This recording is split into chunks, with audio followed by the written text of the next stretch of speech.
All right, so as we all know, Juneteenth week, and we've got some folks spewing vile, racist rhetoric about the holiday. One of those people is running for Missouri Secretary of State, Valentina Gomez, whose MAGA campaign primarily consisted of homophobic stunts, told Black Americans to get the fuck out if they still want reparations for slavery. Reparations from slavery and Black victimization is about to be shoved down our throats for the most wretched holiday in America. BLM raised millions, but what did they do for Black lives? It is outrageous to see people asking for reparations, even though they never went through slavery. These ungrateful people should be celebrated because they were born in the greatest nation to ever exist. Here's a tip. If you don't like America, kindly get the fuck out. Okay, a newspaper in Miami, Florida is catching a whole lot of heat after running several pro-Trump political ads filled with racial slurs. So this full-page ad ran on the back cover of the Miami Times' June 13th through 19th print edition, features several uncensored uses of the N-word, as well as a misleading quote of President Biden using the slur in 1985. Now, the quote was taken from a 1985 hearing in which then Senator Biden quoted racist remarks made by a state legislator during the redistricting process in Louisiana. At the time, Biden was questioning William Bradford Reynolds, a deputy attorney general nominee who oversaw the redistricting process. I tell ya, Michael, what do you make of this young woman, 4 years old, Valentina Gomez, an immigrant herself? What do you make of all of this that she is doing online, from the gay slurs to the racial slurs to her disposition on how she sees America? There's so many levels to this right here. Okay, first of all, if she was a few shades darker, she would have to wear a sign at the January 6th insurrection saying I'm one of the good ones, because they may have used those gallows on her. OK, number one. Number two, this is people have to ask the question, you know, there's a conversation that takes place, and some African Americans say, well, you know, immigrants coming from other countries hate African Americans, or some of them hate African Americans, things like this. And my response to them is partly a response that Malcolm X gave. I think it was probably in 1963 when Malcolm X asked, who taught you to hate the color of your skin, the shape of your nose, the thickness of your lips, you know, et cetera. So the same people who taught people outside the country to hate African Americans are the same people who taught African Americans to hate themselves. OK, so this is what we have to understand. Now, she's appealing to this MAGA wing of the Republican Party. All right. And she's grossly ignorant of history. She's 25 years old. She's grossly ignorant of history. And if we understand the fight for reparative justice, is not just for 246 years of slavery. It's for the harm that was inflicted after slavery. Jim Crow laws, suppression, theft of land, being locked out of massive land giveaways like the Homestead Act, which gave away 270 million acres of land for 124 years. They gave away land from 1862 to 1974. OK, I was born in 71. So we're not talking about ancient history. They gave away, the U.S. government gave away 270 million acres of land for 124 years. African Americans who worked the land largely for free for 246 years were largely locked out of that massive land giveaway. So when we look at the structural inequities that exist today, the 8-to-1 racial wealth gap, it's not because white people worked 8 times harder.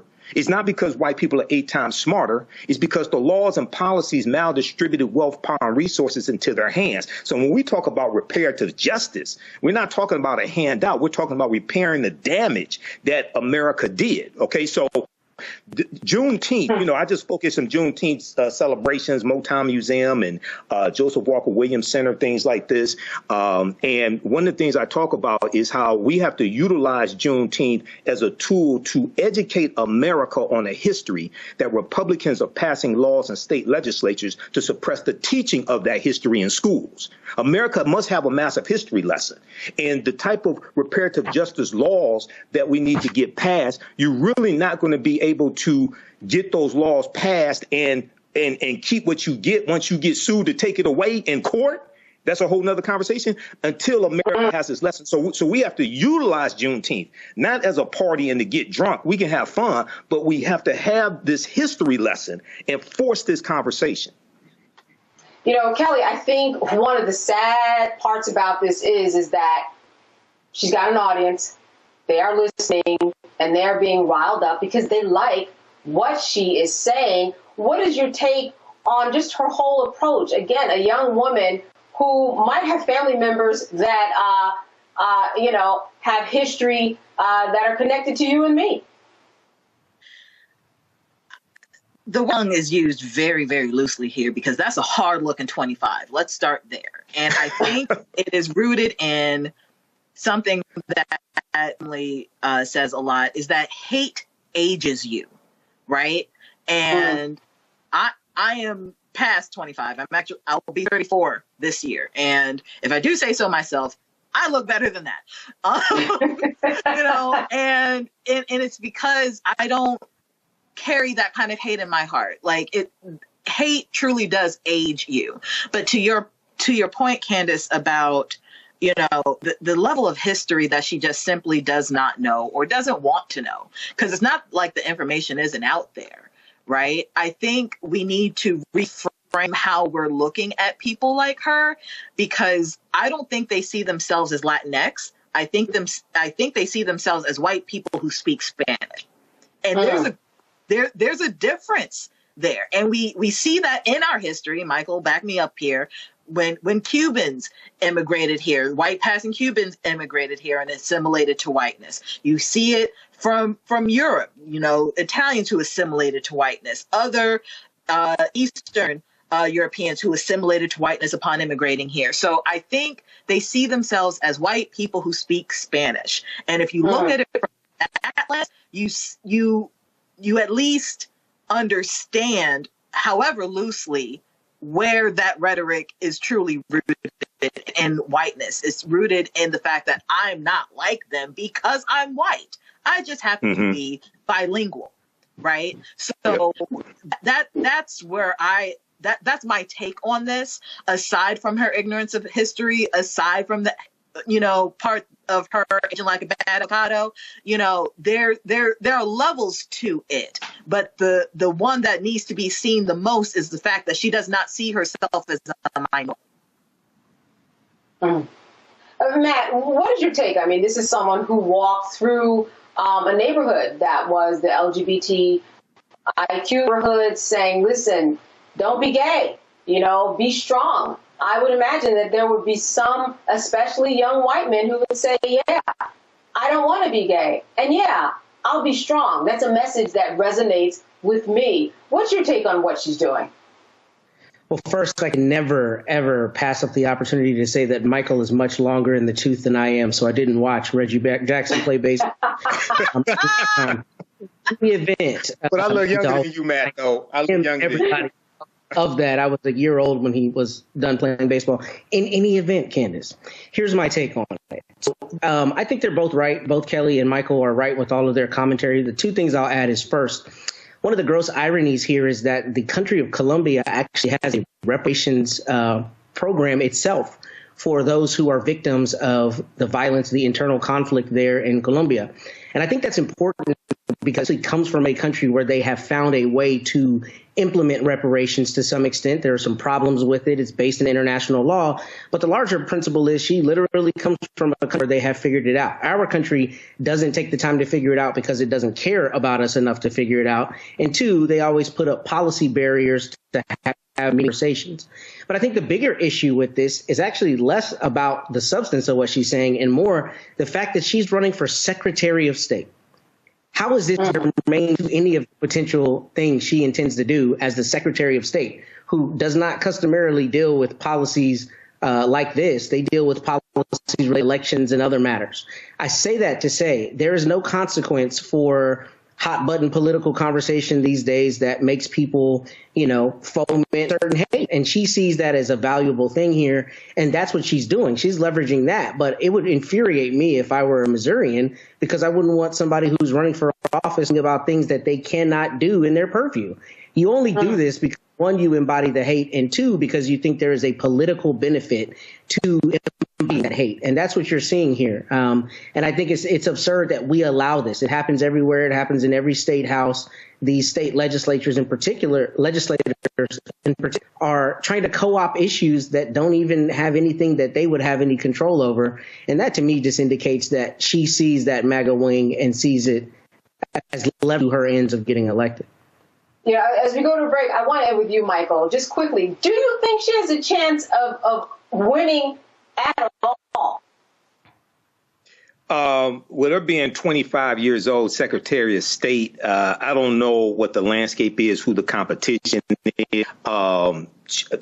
Probably not, which is probably why she's pulling a stunt like this. She's trying to tap into the white supremacists there in Missouri, which, quiet as it's kept, Missouri stayed loyal to the Union. They were allowed to keep their slaves after the Emancipation Proclamation. They were not a Confederate state. You would think they were, but they were not a Confederate state. But this is, once again, why I say America needs a massive history lesson, because she's dropping a message like this on Juneteenth or right around Juneteenth, trying to tap into this hatred. And this is another example of why, when I delivered my presentation to the Detroit Reparations Task Force on March 2nd, 2024, which is online, people can watch it, I told them, don't put the term reparations on anything that you want to get passed, because it's an automatic trigger for white supremacists, and they will vehemently attack whatever it is that you're trying to get passed. Real quick, Michael, you had an announcement real quick. Go. Yeah, join me Sunday, June 30th, 2024, for my new 10-week online course, Black Resistance Movements from the Haitian Revolution, U.S. Civil War, Civil Rights Movement, Black Power Movement, 1800 to 1968. Most importantly, we look at how we fought back against white supremacy and racism, the various ways we did that. Visit my website, AfricanHistoryNetwork.com, AfricanHistoryNetwork.com. Register today, watch the class live or on demand. We'll see you in class. Thanks, all right, Roland. Thanks a bunch. And again, folks, we'll see y'all tomorrow from the Poor People's Mass Assembly here in the nation's capital. Join me Sunday, June 30th, 2024, 4 p.m. Eastern Standard Time for my new 10-week online history course, Black Resistance Movements from the Haitian Revolution, U.S. Civil War, Civil Rights Movement, and Black Power Movement, 1800 to 1968. Visit my website, AfricanHistoryNetwork.com, AfricanHistoryNetwork.com. I'm historian and national political commentator Michael Imhotep. You see me on the African History Network show and Roland Martin Unfiltered, as well as a Reba Martin show on KBLA 1580 AM. This class looks at history chronologically from 1800 through 1968 to 1971. And we look at what leads up to the Civil War taking place. We look at the Reconstruction era, 1865, 1877, the Jim Crow era, World War I, World War II, Great Migration, Civil Rights Movement, Black Power Movement, and to get a better understanding of the different ways African Americans fought back against white supremacy and racism, how we fought back through armed resistance, how we fought back through economic empowerment and business ownership and the cooperative economics movement, how we fought back when it came to the labor movement and in the courts and legal strategies, court cases, etc. Visit my website, AfricanHistoryNetwork.com. You can watch this class live or on demand. Your understanding of history is based upon your understanding of politics. Here and jump into the class right now at our online school and start teaching the intro to the class.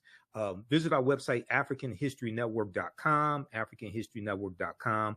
Scroll down past the first online course that I teach, Ancient Kemet, the Moors, and the Ma'afa, Understand the Transatlantic Slave Trade. You can still register for that class. But this new one right here, Black Resistance Movements, this really ties into the political climate what we see going on in America right now, the backlash against diversity, equity, and inclusion, the resistance against any type of reparative justice or reparations, the attack on voting rights as well, the January 6, 2021 insurrection, which was political violence. All of this is what we see, the seeds of all this during this period of time from 1800 to 1970. Okay, so this 10-week online course, Black Resistance Movements from the Haitian Revolution, U.S. Civil War, Civil Rights Movement, and Black Power Movement. You can register right here for it. Click right here, register for full course. It's on sale, $80. You can register for both classes. We have a bundle pack for $120. It's about a $300 value. There's going to be some bonus content. You're going to get my Juneteenth lecture free when you register for this new class as well, Black Resistance Movements. Okay, so visit our website, AfricanHistoryNetwork.com. And